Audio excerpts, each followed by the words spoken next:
स्वविंदेश्वर पाठक की याद में श्रद्धांजलि सभा का आयोजन। जाने माने समाज सेवी एवं सुलभ इंटरनेशनल के संस्थापक स्वर्गीय विदेश्वर पाठक जी का आज श्रद्धांजलि सभा बेंगलोर में कई सामाजिक संगठन ने मिलकर किया। उनकी प्रतिमा पर फूल माला चढ़ाकर उनको श्रद्धांजलि दी। उनके विचारों को सबके सामने रखा। जिस तरह से पाठक जी पूरे भारत में स्वच्छता के प्रति अपनी पूरी जिंदगी लगा दी, जिसके लिए भारत सरकार के द्वारा उन्हें सम्मान भी मिला। ऐसे महान व्यक्तित्व को सत सत नमन। इनके विचारों और आदर्शों को पूरे विश्व में फैलाना चाहिए। इनके इसी नेक कार्यों के लिए भारत सरकार के द्वारा पद्मश्री का भी सम्मान दिया गया था। उन्होंने जो वट वृक्ष लगाया है उनकी विभिन्न शाखाएं आज देखने को मिल रहा है। एक आरा शहर से प्रारंभ करके जिस चीज़ को उन्होंने विश्व स्तर तक पहुंचाया, और संजोग आज हम लोग जुटे भी हैं तो उस दिन जुटे हैं। मैं इससे पहले केवल उदय जी और इनसे 2-3 लोगों से ही परिचित था, और बहुत अफसोस हो रहा है कि जुटे भी हम लोग तो एक ऐसे दिन में जुटे जब वो यहाँ नहीं है। लेकिन वो कहीं भी रहेंगे, उनका प्रेरणा हम सब के लिए, और जो भी उनको जानता है, बल्कि जो थोड़ा अंश में भी उनको जानता है, उनका प्रेरणा ही जीवन चलाने के लिए काफ़ी है। उनके प्रेरणा को, उनके किताब को, उनके कर्म को मुकेश जी ने बहुत अच्छा बताया कि कर्म गुरु हम सब के वही हैं। अलग अलग जो भी हैं उनके आत्मा में वास करते। मैं दिल्ली गया था, वहाँ देखा कुछ ऐसे लोग मिले जो काफ़ी पहले यहाँ सुलभ में थे, अलग हो चुके हैं, मात्र एक सूचना मात्र पाकर के वहाँ आए। यही उनकी उपलब्धि है। और बाकी सब सुलभ से जुड़े हुए हैं। विशेष इनके बारे में तो दिन भर बोले फिर भी कम है, लेकिन मैं भी बहुत महापुरुषों के बारे में किताब पढ़ा हूँ, जाना हूँ, और इनके कॉलम में जो भी कोई भी गए हमें देखेंगे। अगर पूरा जाएंगे तो बहुत जितना इनकी उपलब्धि है, किसी एक महापुरुष को एक जन्म में हो पाना संभव नहीं है। जब आप इनके साथ मीटिंग में जुड़े होंगे कभी न कभी कोई आदमी, उतना ही सहज भाव से करे प्रशासन।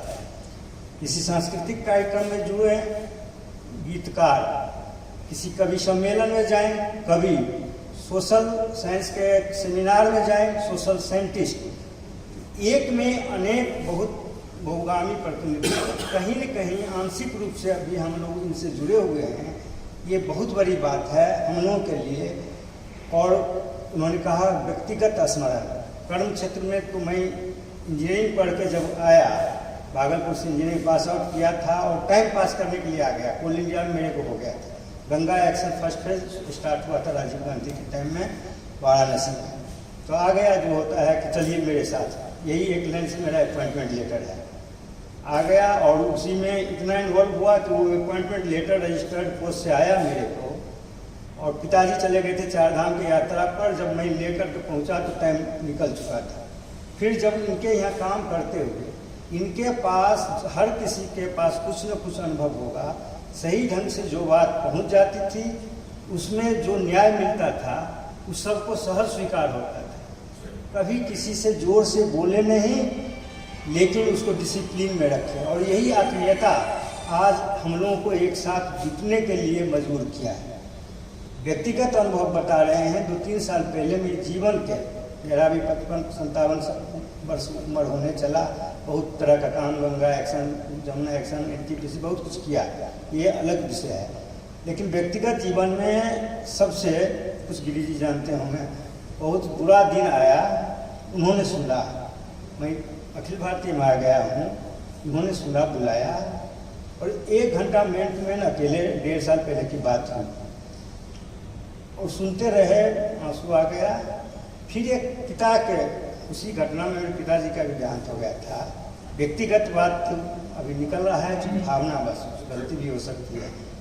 और कंधा पर हाथ रखा, मैं कैसे ऐसी गलती हो गई। बैड डेज नेवर स्टे, समय टल जाएगा। वो एक लाइन अकेले पूरे हॉल में, कंधा पर, लंबे थे, हम छोटे हैं, तो आप समझ सकते हैं वो स्थिति की कल्पना कर सकते हैं। वो एक लाइन इतना साहस दिया कि भगवती की कृपा से सब कुछ ठीक हो गया। जिस दिन हुआ था, हम रास्ते एयरपोर्ट पर ब्लॉग में केवल यही संस्मरण हमने लिखा। तो उनके वाणी में देववाणी था। जिस किसी से भी प्यार से बात कर लेते थे, लगभग सबसे प्यार से ही बात करते थे, मीटिंग में वो केवल अपनी आंख से प्रशासन करते थे, कभी किसी को जोर से बोले नहीं। और बहुत स्मृति इस टाइप का, सबके पास कुछ न कुछ होगा। अभी बहुत भाषण देने का समय नहीं है, भावना में आ गए तो व्यक्तिगत बात बताए।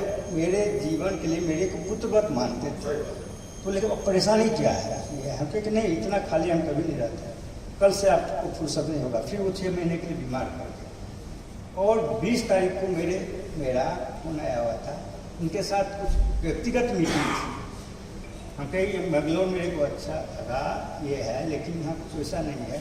लेकिन नहीं, आप एकेडमिक आदमी लगते हैं, आपको कल से फुर्सत नहीं होगा।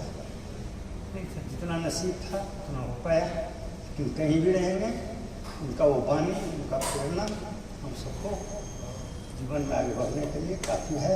एक बार पुनः वो जहाँ भी रहें वो अपने परिवार को भी इतना संबल दें। उनका परिवार केवल परिवार नहीं है, सुलभ में, अखिल भारतीय में और आप सब में कहीं न कहीं जुड़ा हुआ जिस तरह से है।